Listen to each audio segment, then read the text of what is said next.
at the season from hell that the Fever had, none of us expected them to be in this situation. None of us expected them to be winning a very close Game 3. Okay, get this.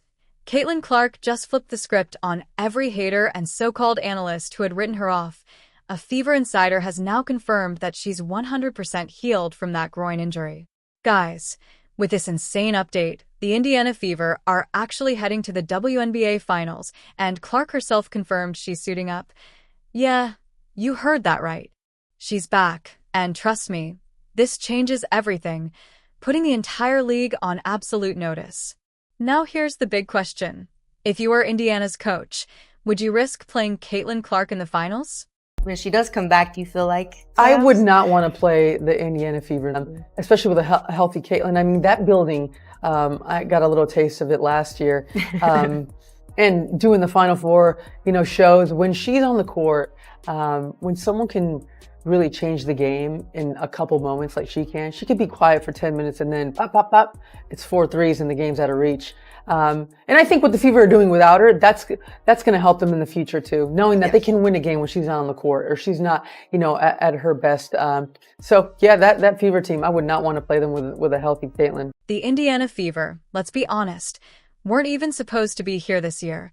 Not with all the injuries, their young roster, and the endless hot takes insisting they just needed more time. Analysts penciled them in as fringe playoff hopefuls at best, and when Caitlin Clark went down with that groin injury, the so-called experts didn't even bother sharpening their pencils. They just slammed the book shut on Indiana. But here's the thing, the Fever never got that memo. Instead of collapsing, they clawed through the toughest part of their season. Aaliyah Boston stepped up and dominated the paint like she was back at South Carolina. Kelsey Mitchell lived up to her Money Mitch nickname by burying jumpers in clutch moments, and Odyssey Sims looked like she'd been waiting her entire career for this playoff run, studying the young roster and making hustle plays that don't show up in the box score but absolutely swing entire series. Now, after all that grit and grind, Indiana finds itself in the WNBA Finals, historic in its own right. But then came the announcement that shook the sports world. Caitlin Clark herself confirming she will play in the finals. Think about how absurd that is for a second. The same media that insisted her season was done now has to backtrack, and the same haters who laughed when she limped off the court now have to watch her come back on the league's biggest stage. Clark didn't just return, she returned in the exact moment it matters most. And this isn't just a storyline, it's a power shift. Her presence instantly transforms Indiana. Before she was hurt, the Fever weren't just competing.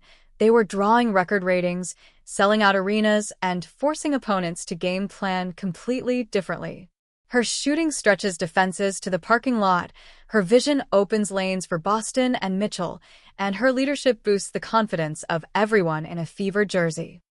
Now all of that is back, and the haters are rattled. For months they've claimed the league is bigger than Clark, that she couldn't handle the physicality or the playoffs, and they were giddy when she went down. But now they're in shock because she didn't just return. She's suiting up in the finals, which is like dropping a live grenade into every rival fan base's living room. The timing couldn't be worse for Vegas or New York, the so-called super teams, who are already sweating after Indiana bulldozed through the playoffs without Clark. Now they face a Fever squad that's not only fearless but reloaded with the one player who changes the entire geometry of the game. See, it's not just about Clark's stat sheet. Even at 80%, her gravity shifts everything. Defenses can't ignore her. They can't collapse on Boston without paying the price, and they can't double Mitchell without leaving Clark wide open. Every possession becomes a nightmare of choices, none of them good. Psychologically, this crushes the so-called powerhouses. They thought they'd dodged a bullet, thought Clark was gone, out of sight and out of mind. Then Indiana proved they didn't need her to reach the finals, and just as teams braced for Boston, Mitchell, and Sims, boom, Clark is back in the mix. That's demoralizing before tip-off. But here's the kicker. This wasn't luck. Indiana played the long game. The Fever only submitted 11 players for their playoff roster, even though the league allows 12. Most assumed it was an oversight or a depth issue, but now it looks like a masterstroke. That empty slot gave them flexibility, kept the door cracked open, and Clark just walked through it. That's foresight, proof the Fever front office never fully ruled her out. They stayed quiet, let speculation swirl, and then dropped the bombshell at the perfect moment. That's not just strategy, that's pure showmanship. And under WNBA rules, it was possible because playoff rosters lock after the regular season, but there's an exception. Players already under contract but listed as inactive, whether for injury, suspension, or maternity leave, can be reactivated if a slot is open. That's exactly what Indiana did. Clark wasn't some free agent. She was always part of the team, waiting on the inactive list. Now the Fever are cashing in on that gamble, and the entire league has to deal with the fallout. Walks there to the stanchion. Now, of course, there are risks involved here. Nobody's pretending groin injuries are easy. They linger, they flare up, and they test conditioning. The Fever know they're playing with fire by bringing her back, but here's the thing. Even a limited Clark still demands insane respect. You could put her on one leg, and defenses would still guard her 25 feet out, and that kind of presence alone is worth the gamble. Make no mistake, this isn't just Indiana's decision. The league office definitely has fingerprints on it because the WNBA knows Clark in the finals means ratings, revenue, and relevance like never before. This isn't just basketball, it's business, and business-wise, Clark's return is pure gold. Fans feel that too. Social media is exploding, practice clips are pulling millions of views, and her return announcement drew more traction than half the playoff games combined. Love her or hate her, everyone is talking about Caitlin Clark, and for a league desperate to stay in the national conversation, that's priceless. Still, the WNBA isn't off the hook. The fact that praising Clark has allegedly cost coaches fines or even jobs shows how fragile some egos are. Clark is bigger than the league right now, and that makes people uncomfortable. But the Fever don't care about politics, they care about winning. With Clark back, their ceiling explodes.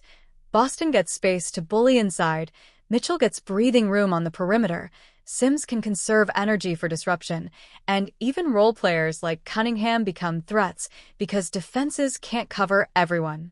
That's why opponents are terrified. The Fever already proved they could scrap their way to the finals without Clark, and now they add back the most impactful player in women's basketball. That's not just scary, it's unfair. And the haters? They're out of excuses. For months, they claimed Clark was overhyped, couldn't handle the pros, or wasn't playoff ready. Well, here she is in year 2, suiting up for the finals, not limping in as a cheerleader, but playing, competing, and changing the series. It's poetic. The same critics who downplayed her impact now have to watch her retake the spotlight on the grandest stage.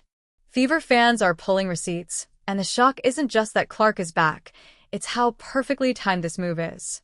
Finals basketball isn't about stats, it's about moments bigger than your opponent can handle. Clark has lived in the spotlight since Iowa. Crowds, pressure, cameras are just Tuesday for her.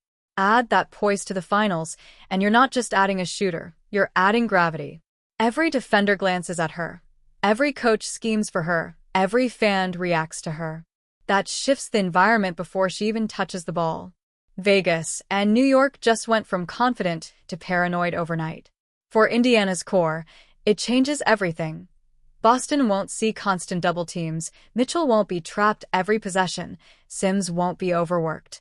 Even if Clark only plays 20 minutes, her gravity flips the math. Just standing in the corner changes rotations. That's why her return feels scripted for TV, because it practically is. The WNBA is salivating. Finals without Clark? A good storyline. Finals with Clark? A national event. Broadcasters are prepping graphics, networks are clearing prime time, and casual fans who ignored the regular season will tune in just to see her come back. And that burns the haters most. Her return is bigger than them. Sure, excuses are loading.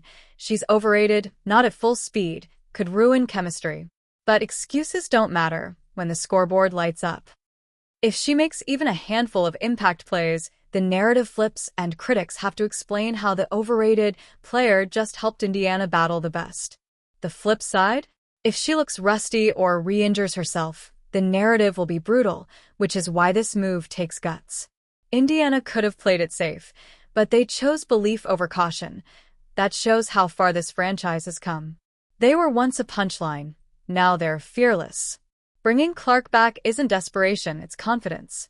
And honestly, they might be right. Vegas has looked shaky, New York is still working on chemistry, and neither looks invincible. Add Clark, and those super teams don't look so super. Now, legacy. If Clark steps onto that finals court, even without dominating, her return becomes one of the most iconic league moments. Year 2, battling injuries, carrying a franchise, and making a dramatic comeback on the biggest stage. That's legend status. Fans will remember it, kids will copy it, and the league won't live it down. Here's the kicker. She didn't need this for her reputation. She was already the face of the league, already selling jerseys, already breaking ratings. Coming back isn't about marketing, it's about sending a message. She's not just hype. She's here to compete, to win, to rewrite a franchise's script. And that's why the haters are in shock. The comeback they swore would never happen is happening right in front of them, and there's nothing they can do about it.